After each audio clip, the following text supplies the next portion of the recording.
of the churches my team went to distribute Bibles were in very poor and very rural villages. At one of these villages, we were told that the people had walked 6 to 12 miles over the mountainous terrain to come and see us and to get Bibles to carry back to their villages. It was incredibly humbling. It was at this church that we were given our first meal out in the field. They fed us. They put out a massive amount of food that would have fed many more people. They had nothing, and yet they were giving us everything. We had to drive over several incredibly bumpy roads to get to several of the villages.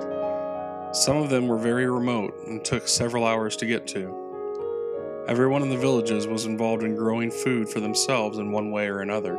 Every square inch of the surrounding land was terraced for maximum usage for growing food.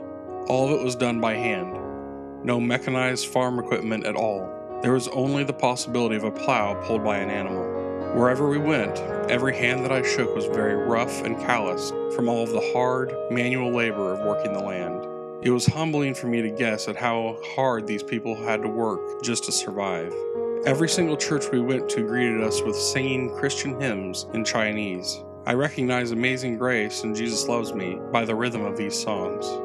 At most churches we went to, my team was asked to sing. We always sang Amazing Grace.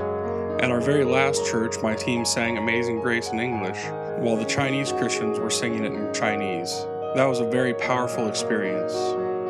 At one of the villages, we had to park the van and walk uphill 1 kilometer, carrying our cases of Bibles to get to the village. The local people met us halfway and refused to allow us to carry the boxes any further. It was quite humbling for me to have an older woman take my box from me, for I had come to serve them.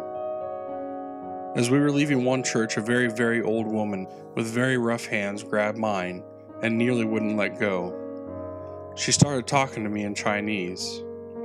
Our interpreter said that the old woman was asking when we were coming back. I was speechless because I didn't know what to say.